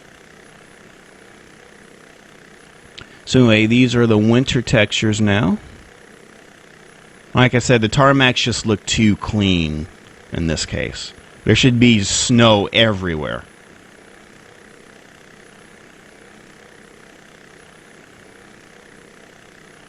So that'd be my only complaint there. And, but I also wonder if it could have something to do with maybe the control panel too. Like maybe it does put snow there because we have green trees. You can see here the green landscaping outside on the land side of the terminal. And then I think about Yo Erland and his Norwegian sceneries where the roofs are all covered in snow as well. So it could be a possibility that that's the case here, but I'd have to stop and restart the simulator in order to pull that up. So I'm not going to go that far into it. I'll let you guys play with that on your own volition. But let's grab an airplane and test those jet bridges and make sure they work. Oh, look at that. The tarmac is still doing that light up thing. And all these planes parked over here, I think those are all statics, by the way. All these planes here are all statics lined up there. Those are not part of the AI. I wonder if they're selectable. You know what? Let me at least really quickly see if I can find where, because there has to be somewhere in here a control panel. I would think.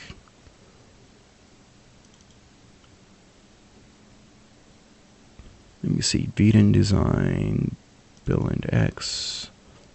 Yeah, there's a scenery configurator here. And I have to stop the simulator to run that. So before we sign off today, I'll pull up that scenery configurator. So that way we can look at just exactly what that covers. For now, let's change aircraft. Let's get into an airplane. Let's pull up to the gate and let's test those jet bridges. Bear body. Whoa, what's up? Oh yeah, I'll get you the specs. We're not ending just yet. We're gonna look at the night lighting, and we're gonna test the jet bridge, and then I'll throw those up for you. Okay. Just like Aerosoft Airbus is fine with me. If I can find it.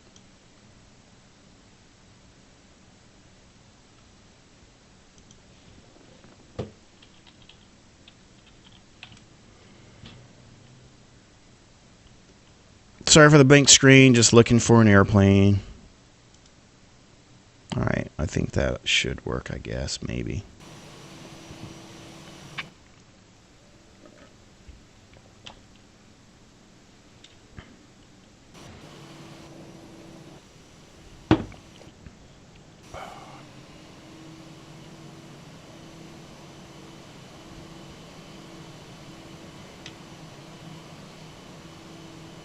Whoa, what happened here? Oh, something funky's going on. Ouch. Is that because things are still loading or what? I don't know. Suddenly the frame rate jumped to 7.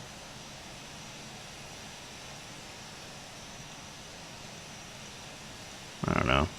That's not a proper install of the Aerosoft Airbus. I don't know if that's the reason or not, but let me just I'll grab the 717 instead. I think I only have like the one Qantas livery on there from when I was flying around in the Outback. Alright, let's try this again. Hopefully I don't run out of gas now that I'm selecting 3 different aircraft now.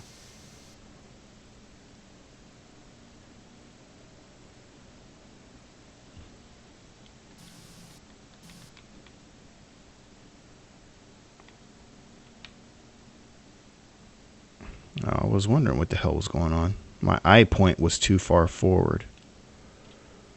I was like, what? Like something did not look right. There we go. Okay, that looks a little bit more familiar. All right.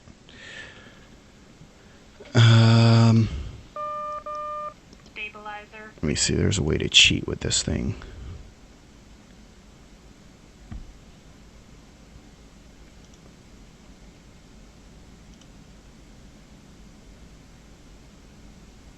Okay. And then we'll just pull up to the gate, and I wonder if can I cheat with the night lighting? I'm gonna try.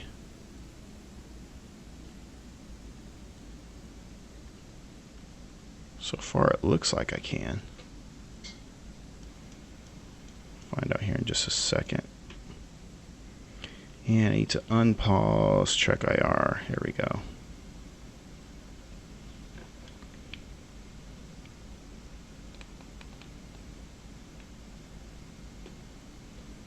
There we go. It's a little bit better. Okay, so let's taxi down and take a look at the runway lights,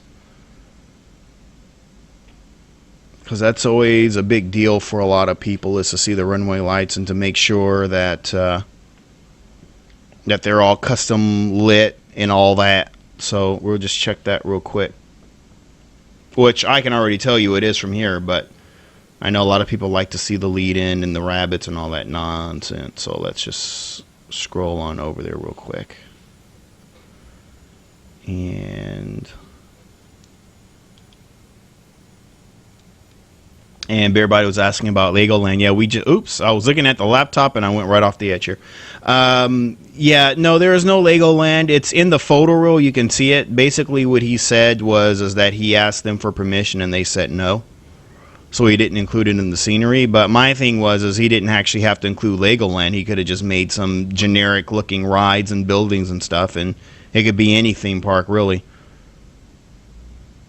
So, but no, there's no Legoland there. I mean, if you go back and watch the stream, you can definitely see the photo reel, which is really good, and it's all in the photo reel. But that's about it.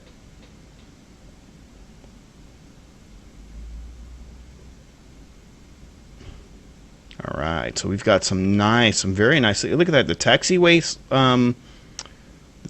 signs look really nicely lit, and I'm going to get out of the airplane here. Jeez. There we go. Let me see. Can I speed this up a little bit? Is this the button? Nope, that is not the button. Is this the button? Yeah, my VAS is taking a hit now. Look at this. Let me go back to desktop mode. Hang on, look at this. Where is it? VAS is taking a hit now. This is the 4th aircraft I've loaded up already. Look at that. You can see there. Oh, it went away. Oh, okay, never mind. All right, forget it. All right, let's go over here. Just want to take a quick look at the night lighting here. Or the runway lighting, I should say. Wow, he did a good job on these runway lights. Look at that.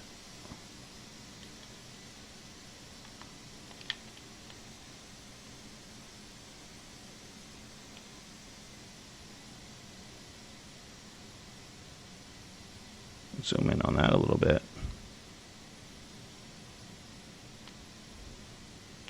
I don't see any chase rabbits, but where's the last one? This is the last one here. There we go.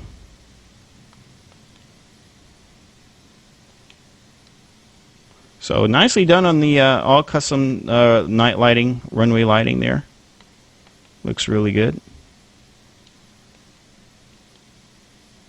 So, sorry it's bouncing around. That's the turbulence on the chase plane part, because the plane is shaking down there in the background.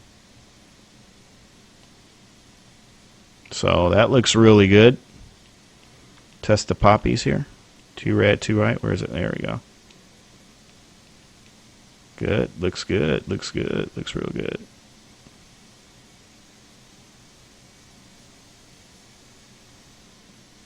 Oh, my head is moving too. I turned to look at the laptop again, and I should pause track IR. I forgot.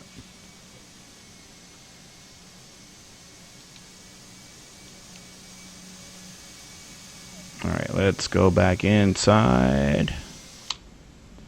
And then we'll make our way back over to the terminal.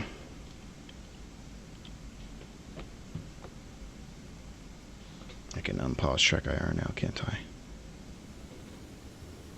Unpause, thank you. Jesus, awfully dark in here. That's okay. Oh, I gave it way too much power. Whoop. That's alright. You guys are used to my streams by now anyway. I am curious, what is that stuff floating in the air over there? What am I looking at? Oh, those are the lights. Oh, okay, got it.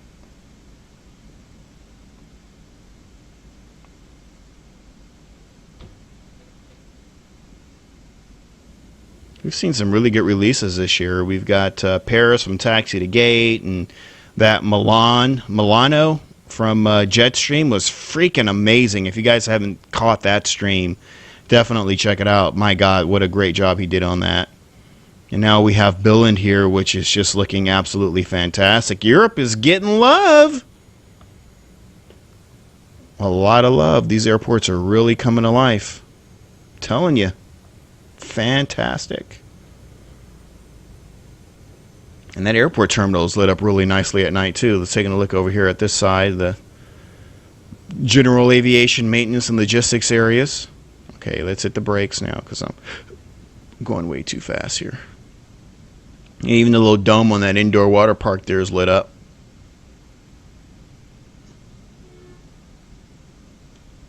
Make sure I don't fry the brakes because I probably already just did.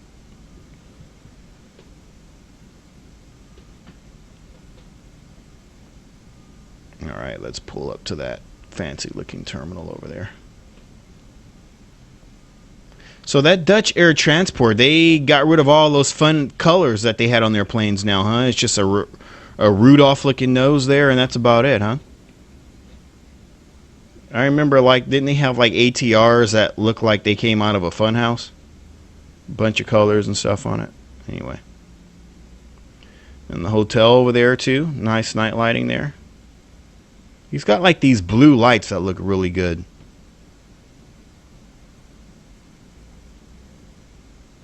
Oh, another standoff, huh?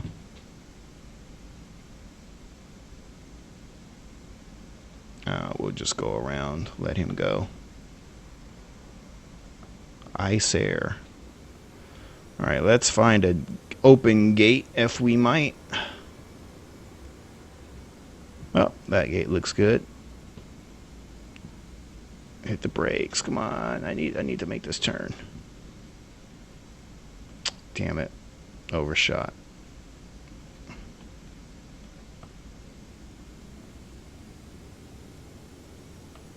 Danish Air Transport. What did I say? Dutch Air Transport? Alright, let me go to the outside because I do not know if I'm on the line. I am not on the line.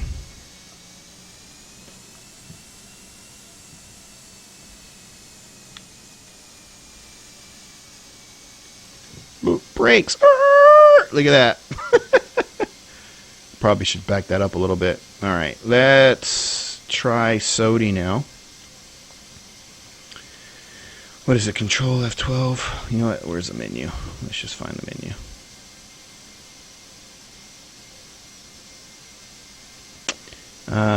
What gate is this? I didn't see the gate number.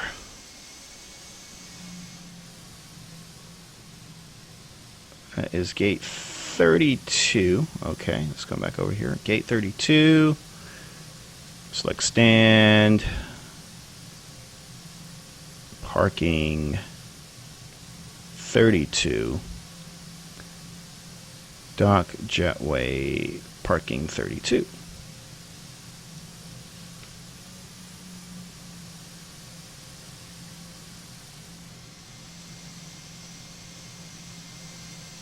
Whoa.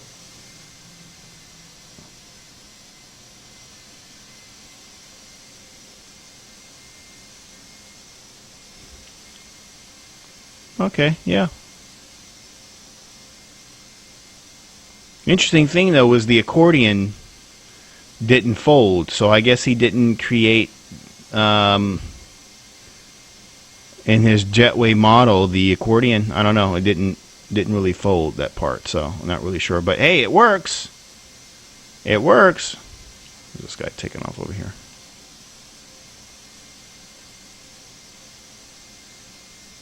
So the night lighting looks really good. Again, I just like to give my little opinions on things, but my opinion is this is a kick-ass scenery.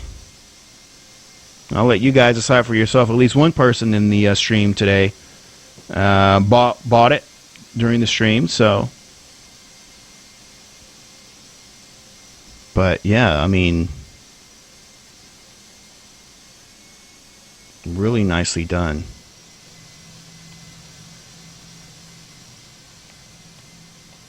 So I am happy with this. I am happy with this. I am very much happy with this. And I guess I'd like to give my congratulations and kudos to Vidan Design for stepping up. Because I had been saying it for years. And all my reviews, you go back and read them. And I'm like, you know, this guy does such a great job. But I wish he would do something bigger. You know, because he has all the potential and yada, yada, yada. And he's done it. And I'm sure he's proud of himself for pulling it off. And it is definitely a... what airline is this?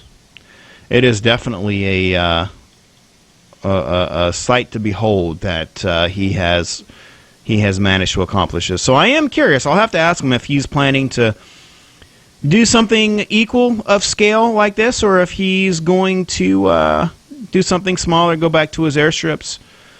It'll be interesting to learn what his plans are. So here it is, folks. This is Vidan Billund. And just try to take a look over at the other side of the airfield there. The lighting as well. Chase plane won't let me get too far away from my aircraft, so we'll just look at it via the zoom from here.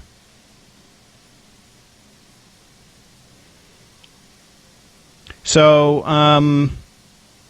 as far as, you know, at the end of the streams, I like to point out, okay, what was not great, because I always talk about what's great during the stream. So the only thing was I would like for winter to actually have some snow on the tarmac, because it just looks too clean.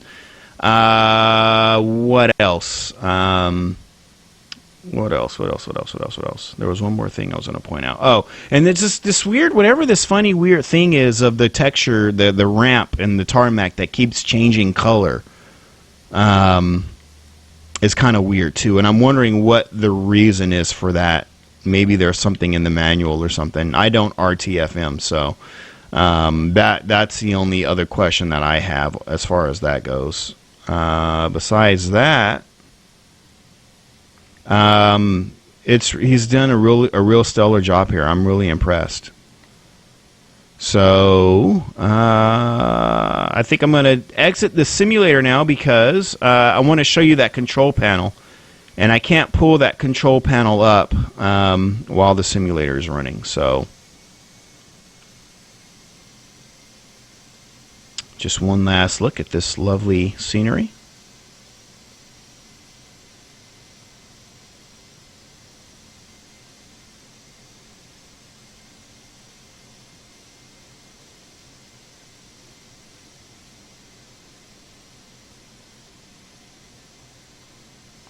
One last quick pan around.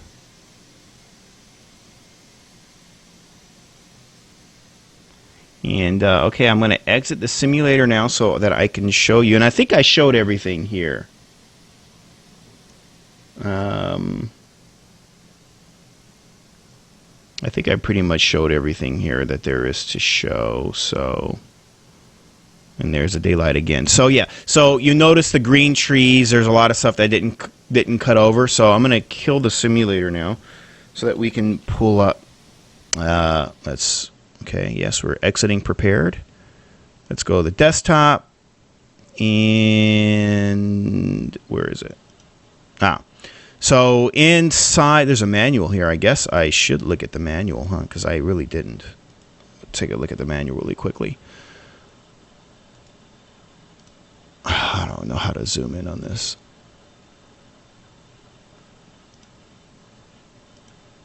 This is like a half-ass PDF thing going on here. Here we go. There we go. Version 1.0. Billund Airport, located in central Jutland, did I pronounce that right? And is Denmark's second largest airport after Copenhagen Airport. Billund opened in 1964, serves as one of Denmark's busiest air cargo centers, as well as a charter airline destination. I did pull that up there, yeah. Billund Airport handles an average of more than 2 million passengers a year. Cargo Center Billund handles over 100 airline companies, giving the West Danish industry many options to reach the world directly from Billund Airport. The airport's main runway can handle airliners as large as the Boeing 747, although most passengers arrive on smaller aircraft such as the ATR-42, 737, 757s. Billund Airport has a passenger terminal of 40,000. I don't know what M2 means. I'm guessing that means square feet. 40,000 square feet, which is designed to handle 3.5 million passengers a year. And Billund is actually pronounced Billund or Billund. So it's not Billund. Am I pronouncing that wrong? It's a small town notable as the home of the Lego Group head office and the Legoland theme park, which opened in 1968. Not included in the scenery. With a population of 6,194, as of 2014, Billund is the second largest town in the Billund municipality, following the municipal seat of Grindsted, region of southern Denmark. On the outskirts of the town, there is a Lego factory, which, as of 2005, manufactured 90% of the company's products. Since 2009, Billund has also become the home of Lalandia, the water park and activity center with Billund Airport, which they did include. They did include that. They must have given permission. It's easy to get to the city. Besides attractions, tourists can also come to visit the zoo. I'm not going to try to pronounce anything else in that sentence. Okay, so these are recommended settings. And this is the configurator here, which I'm going to pull up anyway. Animated jet rays, which we know works. It's designed to work on a standard FSX P3 installation with default ground terrain texture. The ground center building is made from aerial images that has been color adjusted to match the default ground terrain textures. An alternative set of ground terrain textures for users of third-party add-ons such as Orbix Global can be activated via the scenery configurator. So I'm not sure which is here, but it looked fine to me, so I'm not really sure. But this looks like the 29 Palms configurator, isn't it? Oh, there is animated road traffic. See, I should have pulled this shit up first.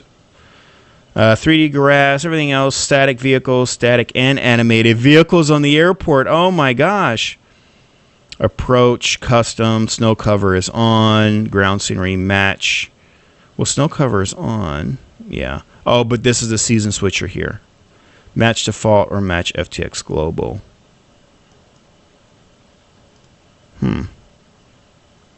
So this is default and that's FTX Global.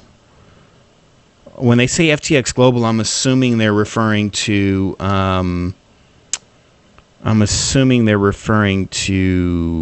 just global, but not open land class. I'm not sure. That's really interesting.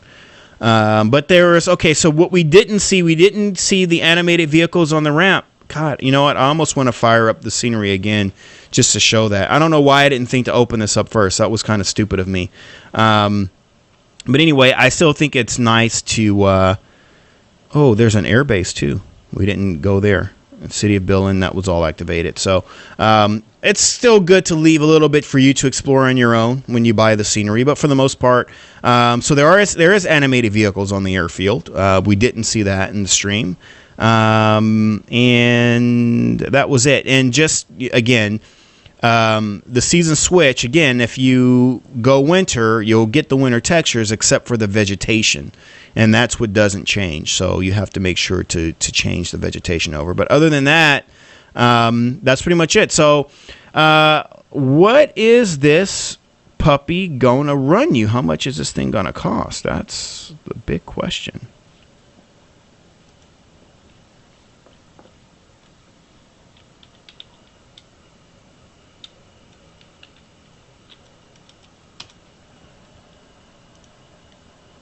By the way, I've never been to Denmark, but we have Solvang here in Southern California, which is basically, our little Danish town that we have here in Southern California.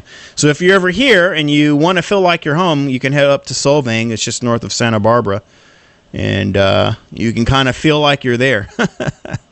Okay, so what does this cost? This is going to cost, it's 18 euro. So that's like, what, 20 bucks? I think that's very much well worth about 20 bucks. And there's even 3 customer reviews here as well. Very nice scenery. Recommend it. Sorry, meant to be 5 stars.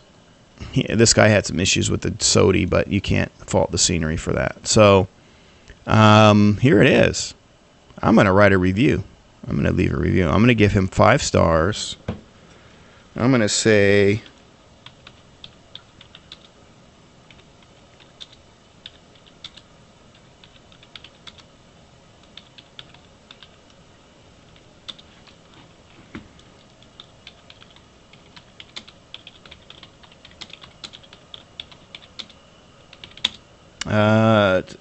let's see, terrific attention to detail.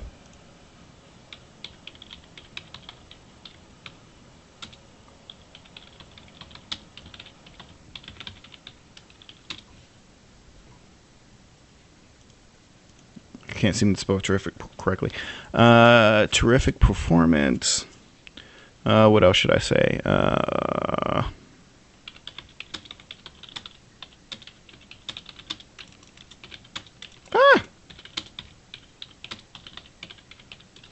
All right, can't wait to see the next project.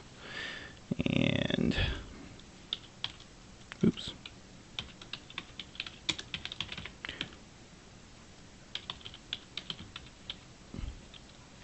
There we go. And submit.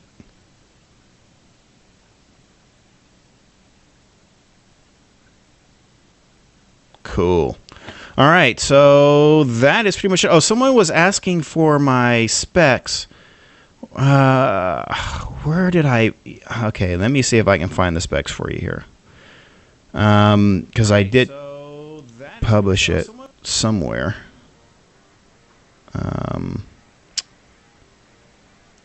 I want to say that was November where I published the specs. Let me see. Because I published it in a post, but I didn't update the actual page. I need to do that, but let me at least pull that up.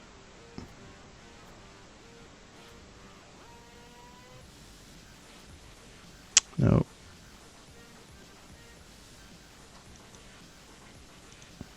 I said, sorry, no news. What was that about?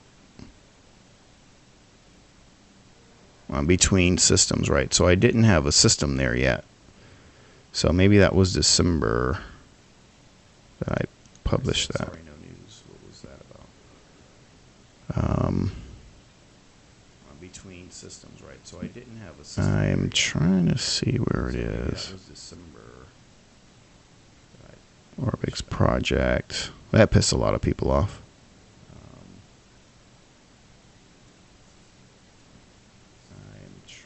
Trying to see. This could be worth a look. Project. That pissed a lot of people off. That pissed a lot of people off. It did. Damn it. Where did I... I'm trying to see. I'm looking. It's worth a look. That pissed a lot of people off. It did piss a lot of people off. Shit. Where did I put it? I'm trying to see. Shit. It's worth a look. It is, but I can't find it. It did piss a lot of people off. I did piss a lot of people off, but I seriously can't find where. Shit. Happy New Year. No, that was end of the month. I am trying to see. It is, but I can't find it. I can't find it. I did piss a lot of people off, but it did piss a lot of people off. Happy New Year. X-Plane 11 demo. I'm trying to see. Yeah. I can't find it. I cannot find it. It did piss a lot of people off. It did. X-Plane 11 demo. I'm trying to see. I'm trying to see. I don't know. It's in here somewhere. I don't know how you guys can deal with me talking because I can't stand to hear my fucking self. It's driving me crazy. I don't see it here. I don't know. It's in here somewhere. I don't know how you guys can deal with me talking because I can't stand to hear my fucking self. Yeah, it's pissing me off now. I don't see it here. I don't know. It was in November that I got the new system, and then I posted something here, and now I can't find it. So shit. Well, I would say if you look in here, it's somewhere within the last week of November and the first week of December. Okay, please shut up. Sometime at the back end of November and the beginning of December, it was definitely in here somewhere.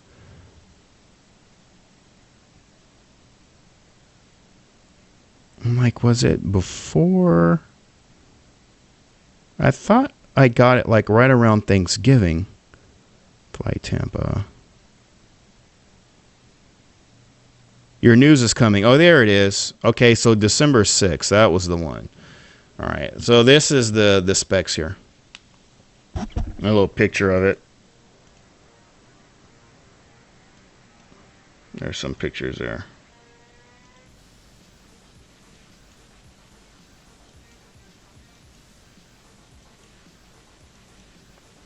So I'm going to swap that. I'm going to swap this 1080 FTW for the TI. I use the Oculus a lot, and honestly, this card I really don't need a TI because this card I think in and of itself is really kind of heavy, and that's my little workstation that I'm sitting at right now. If you're curious, for the TI, I use the Oculus a lot, and honestly, this card I really. That's my little desk and screen and stuff. You can see it was Christmas season because I have Christmas crap on my desk. The rudder pedals, so throttle over there.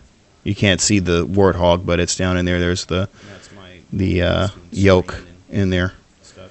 But this is it here. So yeah, if you just go to December 6th, did I say? Go to December 6th, and that'll pull it all up. So those are the specs there for you because you asked. And I think that is about it. Go to December 6th, and that'll. And yeah, potato salad. Yeah, he did. He included the fuck. Jeez, that's annoying. The airbase. So yeah, I guess that's about it, guys. So it is a Monday morning for me. You guys know I have not actually slept. Like I kid you not. I've been up since 12 o'clock yesterday, and it is 11:05 a.m. right now. So that's how long I've been awake.